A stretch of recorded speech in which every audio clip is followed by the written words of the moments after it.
You are listening to Arcane Carolinas, an exploration of the Carolinas' folklore, legends, myths, and modern weird. Each episode, we examine the historical context of our topic and aim to preserve some of the stories that help make this part of the world such a fascinating place.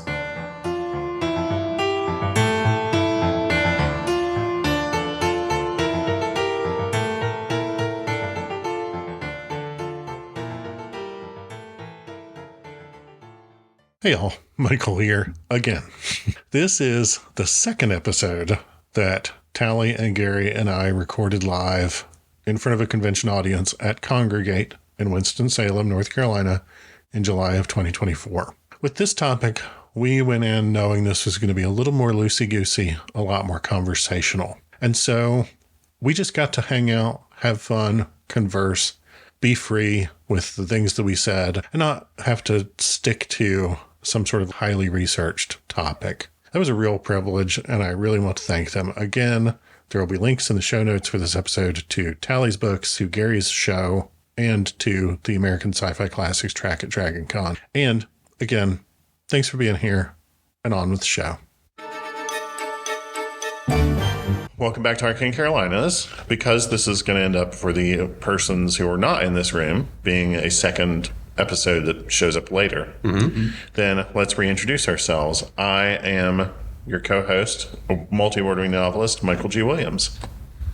And I am Tally Johnson, award-winning folklorist, storyteller, author, and soon-to-be guest of honor at RetCon 2025. Come see us the weekend of February 23rd up in Raleigh. Yeah.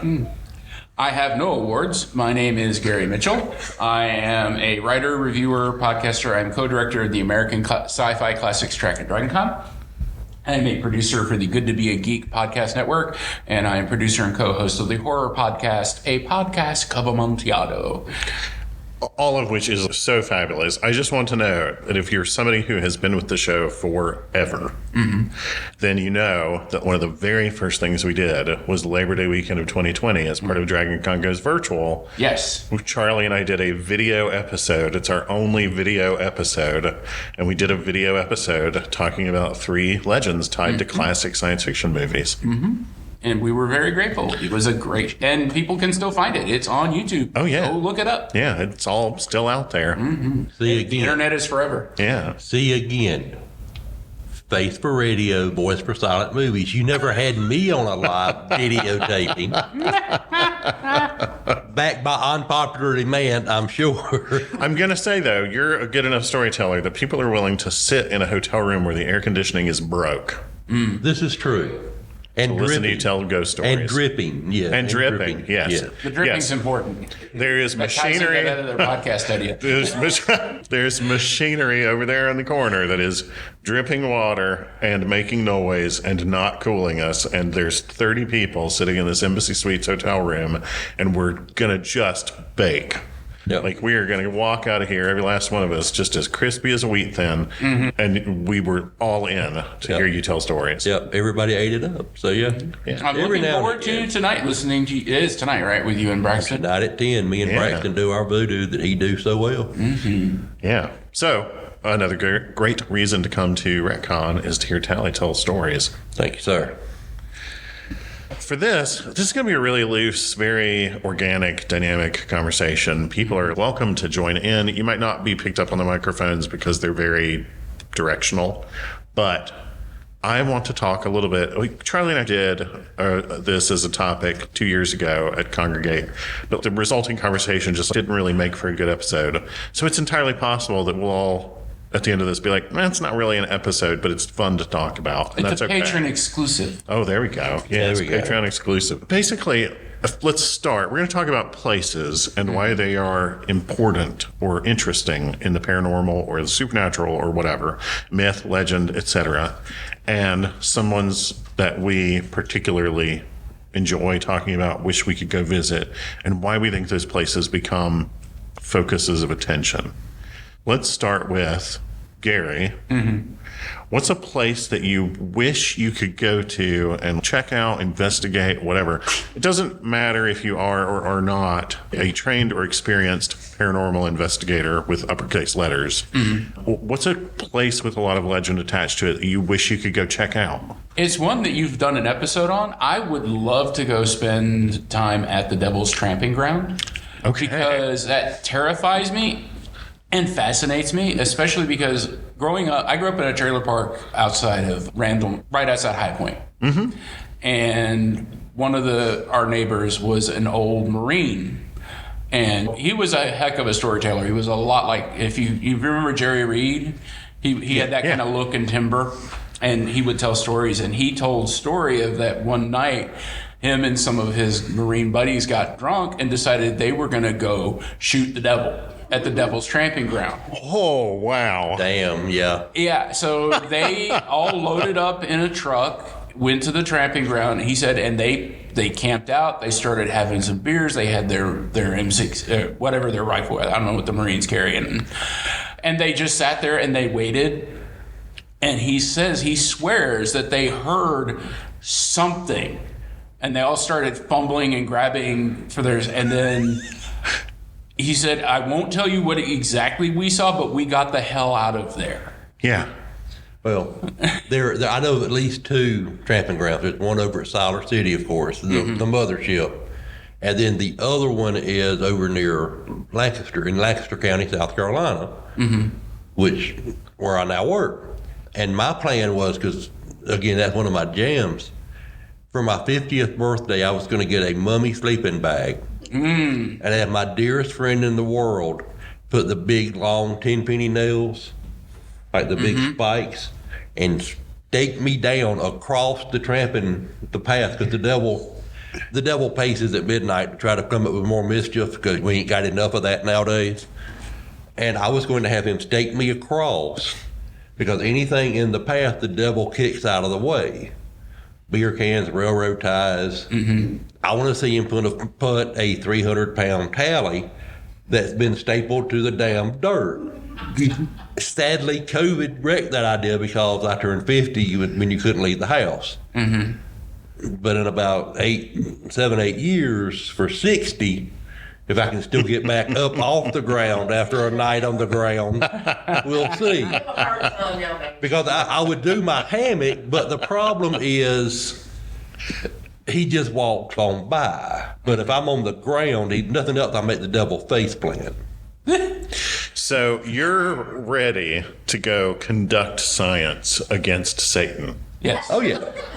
Yeah. I will stand as sacrifice for the advancement of human knowledge and understanding. I'm that kind of guy. Literally yesterday taught a workshop on genre blending in stories, and a big part of it was take two unrelated concepts and say them together and see if that sparks an idea. And now I need Tally Johnson, award-winning writer. I need a short story about a guy who goes to conduct science against Satan. Related to that, Richard Dansky is one of the people who's here at ConGregate this time, and he's a North Carolina-based horror writer. He's an amazing writer. And in one of his short story collections, A Meeting at the Devil's House, the story about Meeting at the Devil's House is about two guys who decide to go investigate the Devil's Tramping Ground, and bad things happen. I'm going to suggest, in the same spirit of don't be the guy who tries to catch the ghost, that you read that story before you do this. Well, when we get a little bit deeper in, and it's my turn, I have a very warped idea of a bucket list. Okay, fair enough. Yeah, and for me, there's that. I'm like you and Charlie, where I want to believe, but I don't entirely believe, and I vacillate back and forth with, of course, there's something, and then, what, are you crazy? No. So it's that weird in-between spot where there have been so many stories, there has to be something to it. But there's also the logical part of my brain which goes, yeah, it's all people telling stories, and it's all horsepucky. But there's that little bit of fear at the back of the brain of, but what if... Your lizard brain talks to you, yeah. And so I really want to go, but I'm really terrified of it, which is why I've never done it. But I every now and then I tick out that idea of it. It's not that far. I could go there. It's just Yeah. Then I end up like the guy who caught the ghost. And Yeah. Well, but part of it is too, and this is a little bit off topic, but that's what I'm good at. You always hear about ghost hunters, paranormal investigators being open-minded and true believers. Mm-hmm. No. 99% of your people who do ghost stuff are skeptical believers because there's always an explanation for whatever it is. Mm-hmm. But at the same time, that little lizard part back here says they've been telling stories about this place for 100 years, 200 years, more. Don't you think there's something to it? Mm-hmm. Mm-hmm. Don't you want to go see what the hell's going on? And in my case, that lizard brain is bigger than my sensible brain. So I'm like, oh yeah, let's just play tag with the happy hound of Goshen. Because I'm stupid. But one of your favorite places, Brown Mountain Lights. People have been telling stories about this for 800 years. Mm-hmm. Obviously, there's something there. Yeah. Yeah, but that one doesn't scare me because it's a mile away. So it's like way over there. Yeah, I'll see some lights. It'll be cool, but nothing bad's going to happen to me. If I'm at the tramping ground and the Satan shows up and I'm like,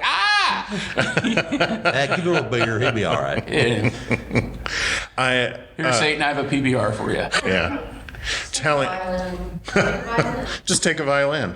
You know this Satan drinks cheap beer. That might be all the frat boys. IPAs. I don't know. It's IPAs. He's got to be an IPA guy. I was once upon a time a frat boy with fraternity brothers who went to the Devil's Tramping Ground. I'm pretty sure some of that beer, it might be sacrificial beer left to keep Satan happy. I don't know. Mm-hmm. But some of that beer got there by human hands. I always love telling people that I was in a fraternity because I contain multitudes. Mm-hmm. Tally, what's a place you have not gotten to check out but you wish you could?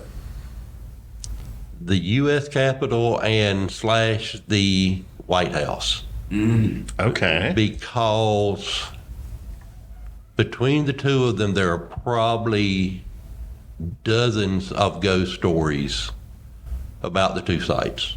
Absolutely. At the White House, you've got Harrison and the Attic. You've got James Burns on the residential floor who owned the land they built the White House on. The British soldier in the basement trying to set fire to the building. During the War of 1812. War of 1812. You've got reports from servants in the late 1800s about McKinley and Garfield showing up, full body apparitions and speaking to people, and it was like as they're speaking, and of course Lincoln running around, Dolly Madison scaring the hell out of people trying to screw up the Rose Garden, Abigail carrying laundry, and that's just the White House. Jackson on the bed in what's now the Lincoln bedroom, taking his boots off, ranting obscenities and laughing like a fool. And then you go across the way to the Capitol and you've got Vice President Henry Wilson, who had a stroke in one of the bathtubs in the basement. People smell the old lye soap and hear it splashing around.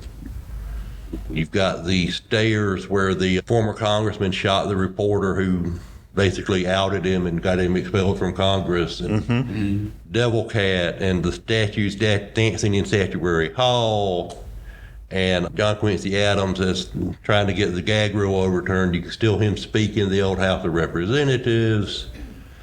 And ghost chickens in the rotunda. It's just, Wait, okay, no. We can't just, okay. You can't say that and then keep just moving. And just keep rolling, okay.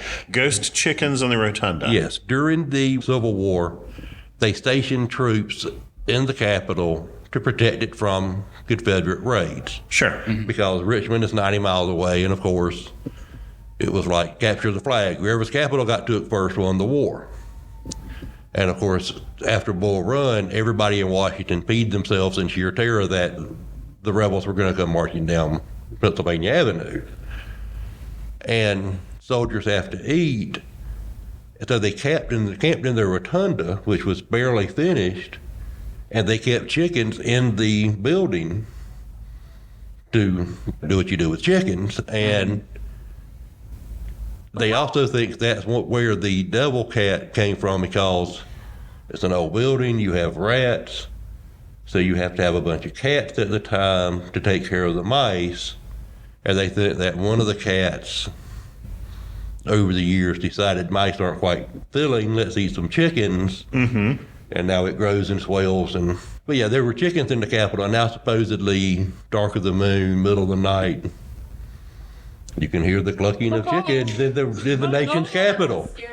And they're not elected. They're not the elected ones. They're elected chickens? They're not those. These are actual dead chickens. So phantom chickens haunt the U.S. Capitol. Yeah.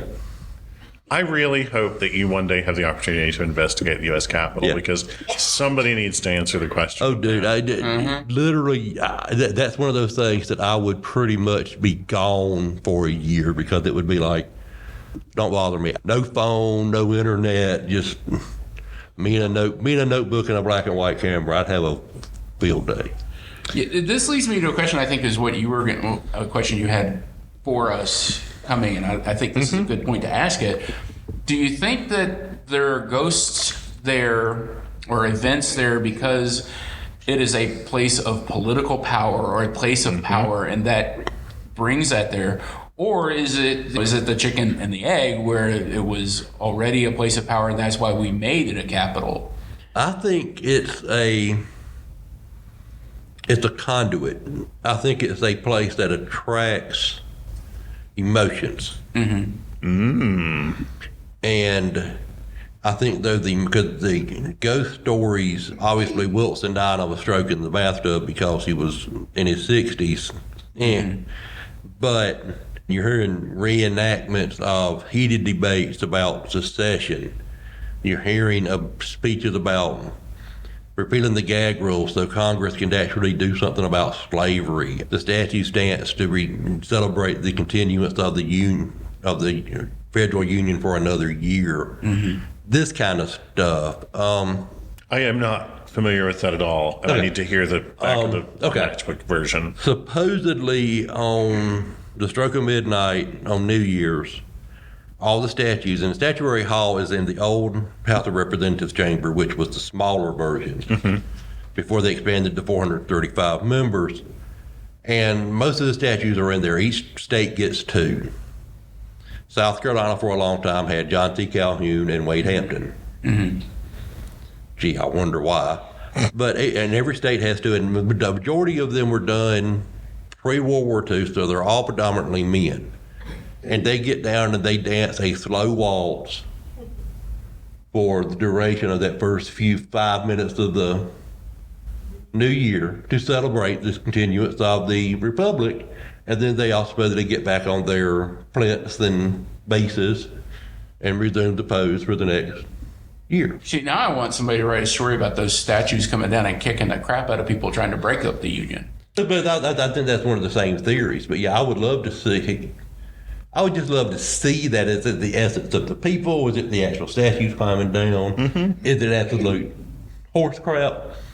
Probably option C, but still, I want to be there to see it, and nothing else. It beats politics by a country mile. But I do think, though, that is a perfect segue into that question, because one of the things I thought immediately upon you talking about there being ghosts in the Capitol was, here's a place where a ton of people have shown up now for centuries with really strong opinions, really strong desires for specific futures they want to see happen or see not happen, a really strong conflict with one another, and really strong emotional quality to all of that also. It's not, the history of our legislature is not one of a bunch of accountants getting together and disagreeing on how to do the math. No. Right. It's about some of the most passionate or impassioned topics possible. What do we want to have happen, and what are we afraid will happen? And we actually have physical violence in the halls. You've got Brooks, Caney, and Sumter, the former congressman shooting the reporter on the steps, going to the press gallery, dozens of duels out in Bladensburg, Maryland, which is nearby. Pre-war, you had congressmen coming to work strapped. It was like Bowie knives and hunting rifles and 6-shooters, and they were just having arguments about should slavery be allowed in Kansas, and you've got people strapped like they're going off to fight with the Gravy SEALs. for this stuff. And I mean, you've got the Puerto Rican nationalists who have been fired from the gallery and shot for 5 minutes with machine guns onto the house floor. So you've got the emotional stuff, and then you've got actual blood sprinkled in there too. And plus, you've got the shooting of the guards outside Tom DeLay's office in 2005. So it's even more recent. So you've got this fall, and I don't think it's necessarily tied to the spot, but I think that location has attracted. And I'm shocked there's not an elemental floating around in the crypt, just because of the sheer energy that's in the place. And that question you raised, Gary, I think is really interesting of, is the Capitol where it is because that was a place of power already in a sort of a spiritual or psychic sense? There are obviously a lot of books and articles out there about Masonic symbolism in the federal government The Pentagon. and the design, and the designs of buildings. Pentagram, that's one of my favorite things. I forget. I think it was in a superhero comic, but it was like the Pentagon is shaped like that because it's pinning in a demon. Oh, that's pretty cool. I like that idea. The fact that I'm not a Mason. I don't know enough about Masonic stuff to have an opinion on it, but there are lots of people who want to make an argument that there's a ton of Masonic imagery, Masonic design in the street layouts and things like that. And the distances between buildings and all that stuff. I have no ability to assess it for myself, but there are people out there with strong opinions on it. And so maybe everything was put there because that was a place that was going to attract that sort of thing. That was almost like ley lines. That these buildings were put there because those were the places where those buildings needed to be. Or is it because that's where those buildings are and people have invested them with psychic weight? Well, I think it depends because, I don't mean to jump in Gary, but like the Tower of London was put where it was put because one of the last free Roman kings had his head buried there to watch for invaders from Ireland. And it was on a high enough spot that they buried his head there, which was a common thing in Celtic tribes. And William the Conqueror said, there's already mojo, so to speak, on this site. It already has that aura. So I'm going to put this building here. And of course, nearly 1,000 years of bloodshed and anguish and high emotion, you've got ghosts oozing out of every brick and piece of mortar. So I think in our case, our stuff isn't concentrated enough to have super high volumes based on location energy. But I think Europe, Asia, different places, they've got that. The sites have been sacred for millennia. So I think that really tightens that little ball into a black hole versus our supernova. And I think that just from a perspective of conjecture, this is not dogma that I'm trying to like cling to or anything. Charlie and I are very clear that we do not have the secret sauce. We do not know how stuff really works, et cetera, et cetera. But I think it's interesting to consider the possibility that ultimately the answer to that question of, is it an important place that stuff got built on, or is it a place that's important because stuff got built there, is yes. And that to some degree, it's a conversation. And we are, to some degree, when we ask that question, we're actually in conversation, not just with each other, but the people who laid out the streets, the people who designed the buildings, the people who chose the places, the first generation of patriots who fought the Revolutionary War, all those things. We're in conversation with all the people who argued, all the people who brought their Bowie knife and their hunting rifle. We're in conversation with all the people who beat each other half to death with canes in the middle of a debate in the Senate floor. All of those people are part of the conversation, and it's always been happening. And the answer to that question is, who's trying to answer it? Yeah, and the thought that just popped into my head is, what makes a place of power something that draws people in, where they build something and and encourages growth and investment and reinforcing, versus a place that puts out a "don't effing come here." Yeah. Why is Stonehenge where Stonehenge is? Obviously, there was a reason. We don't know what that reason is. They could have built rocks that they could have built So a the monument aesthetic. that like they could have put together a monument that would like be part of a solar calendar pretty much anywhere that can see the sun. So like, why was that spot important?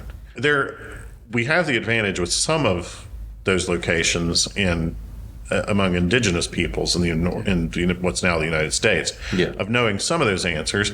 Hickory Nut Gorge, Chimney Rock, those places were really important to the Cherokee. Yeah, we knew that those places were, well, we knew that Hickory Nut Gorge was important to the Cherokee because it was the easiest pass to get to lower elevations where they grew tobacco.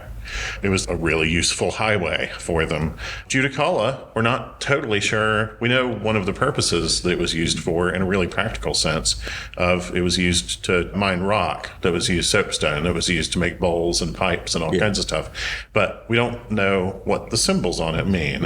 You know? Well, and then you've got the mound near on the other side of Monroe. They think it's one of the woodland peoples. Yeah, one of the the Mississippians, basically. Yeah, we have no idea. All of a sudden, big pile of dirt. We don't know what it's for. Yeah. But where is your place you want to go play? Oh, and so in North Carolina, I had a link that I can't find now. Sorry, Drew. For a friend of ours named Drew sent us that is just so cool. I just don't remember enough about the story now to try to represent it. About a toxic waste site in Alamance County, North Carolina, that is basically our North Carolina's probably most dangerous place in a chemical sense. And it is very off limits. And we were talking about it yesterday, and I was like, that would be a really cool place to get to go investigate, except that then everybody on the team would fall ill immediately. It would be very dangerous to go to. It is not a place people should go to. Here's your cancer, and here's your experience. Yeah. I would also love to get to go explore the Cheatham County Hole. That is a place that we're pretty sure is just a data center operated by AT&T for the federal government. But so much mystery has been built up around it that I would love to go to that place. Also, I work in IT. So if it is just a data center, quote unquote, I'll find that fascinating. And another place I would love to investigate, but we'll never get to, is Alcatraz. Yeah. I've been to Alcatraz many times. It's fascinating. If you've never been, you do an audio tour, a self-guided audio tour, like they hand you a little headset, a little thing and headphones, and you put them on. And it is narrated by people who were guards or inmates who recorded the narration while they were still alive. So you're getting a tour of Alcatraz from the people who lived and worked there. And it is messed up. It is very, very weird and surreal. And to be standing there looking at a cell in Alcatraz while one of the people who lived in that cell tells you what it was like. And tells you stories like everybody liked that side of the building because on New Year's Eve they would open the windows and we could hear the parties across the water in San Francisco. And the guy says that was the only time we got to hear girls laughing. Oh, wow. Man. Little weird touches of these deeply human experiences in the middle of a very dehumanizing place. It's very powerful psychologically. And occasionally during the spooky season, they do nighttime tours where there are guides who will tell you the ghost stories about the place. And I've always wanted to do that, never gotten to. Would love to do that, though. You walk into the place and you feel the psychic weight of it. It is designed to make you feel small. And it is a really fascinating place. Well, bouncing off that, one place I did investigate once. It was not productive or joyful. But one thing I wish I'd been able to do is the old Charleston jail. Before it got converted into the school, the architectural school, because Charleston is one of those places that says a dead body per square foot. Because it's been there for 350 years, and you think about, seriously, there's probably a dead body for every square foot of land between the Exley and the Coop. It was originally indigenous land, then it was a Spanish colony, then it was a French colony, then it was an English colony, then it was us. Yeah. And you've had epidemics, you've had fires, you've had wars, and so plagues, all kinds of stuff. And that building's been there for close to 200 years, and you have Lavinia Fisher, and you have Denmark Vesey's slavery vault. Some of the people were in there before they hung them. You've got quarantined sailors. You've got a couple of British soldiers who were on the site who were hung for like treason or some such. Yellow fever victims, malaria, all this stuff. And you can, when you go in, even now, you get that sense of the weight. Mm-hmm. Mm-hmm. And I wish I could have done it in its glory before they had electrical run, when it was still not completely decrepit to the point you'll fall through the floor. But one of those things where, that's a place that I regret not having the chance to do it when it was in its glory in the Carolinas. So we have 8 minutes left in this room. Mm-hmm. And unfortunately, that means we probably have to stop talking. But one quick question. Mm-hmm. Are you familiar with stone tape theory? Yes. Yes. Do you believe in stone tape theory? And I will answer that question first, just because I don't want to put anybody else on the spot without having answered it myself. And there's no wrong answer to this question. For me, the answer, though, is yes. I totally believe in stone tape theory. I think what we do not understand about the interaction of the psychic or spiritual with the material is that there are substances, materials, stones, types of stone, things like that will just soak up the psychic energy from around them and keep playing it back every now and then. Yeah.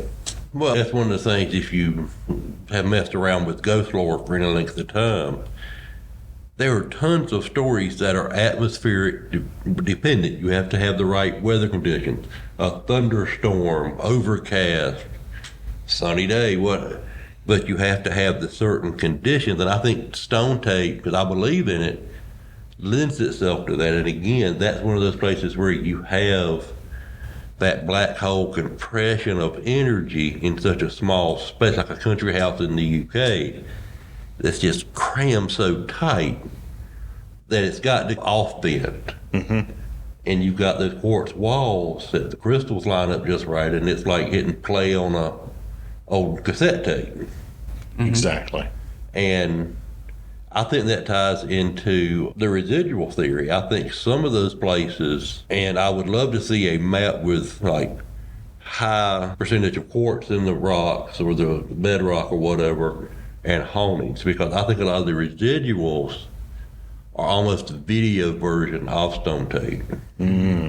Okay. Because we've all seen, not had the experience, but grandma going back and forth to the kitchen, and you know how that degrades over time, like the old tape heads. I think that's probably related to stone tape. I love it. And I would love to have somebody with enough scientific mojo and more understanding of how things work than I do to try to figure that out. Yeah. I don't want to say I believe in it, but I understand it, and I think it makes sense. Mm-hmm. Especially because I like I said before, I vacillate between I believe everything, I believe nothing.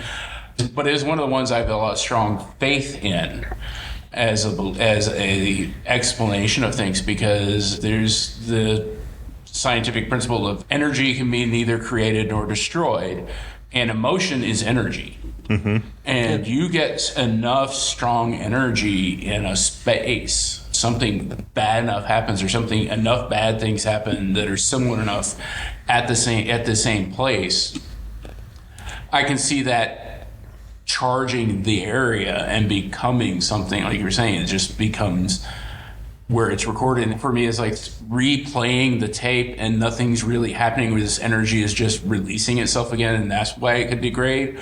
Or is it actively sentient, and that's why you were saying earlier why ghosts get pissed when they can't do whatever it is they're trying to, that loop they're trying to do, and that's when they become violent. And then that implies an intelligence and active ability to influence.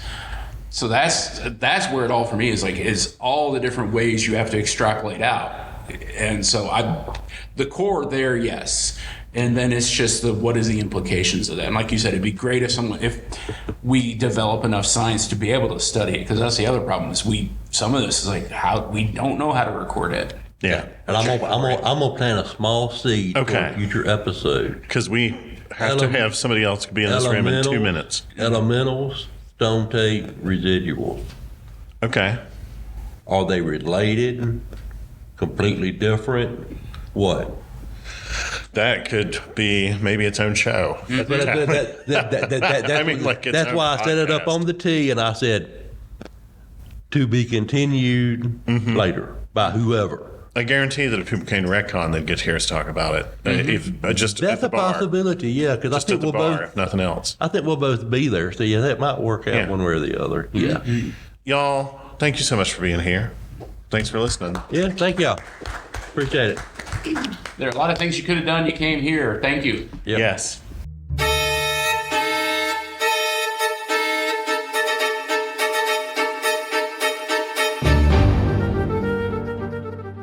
You've been listening to Arcane Carolinas. Thank you for listening. We hope you enjoyed it. For more episodes, behind the scenes information, and links to our social media, check out www.arcanecarolinas.com, where you can also buy the Arcane Carolinas book. And if you like award-winning horror and science fiction, check out my books at michaelgwilliamsbooks.com. And if you have story suggestions, comments, or questions, email us at arcanecarolinas@gmail.com. And thanks for listening.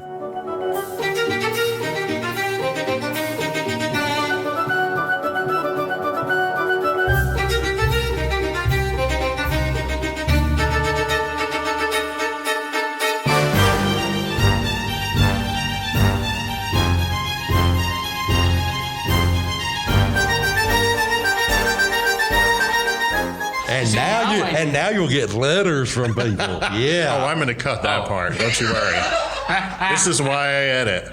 I edit so I can make myself not get those letters. Yeah. Okay.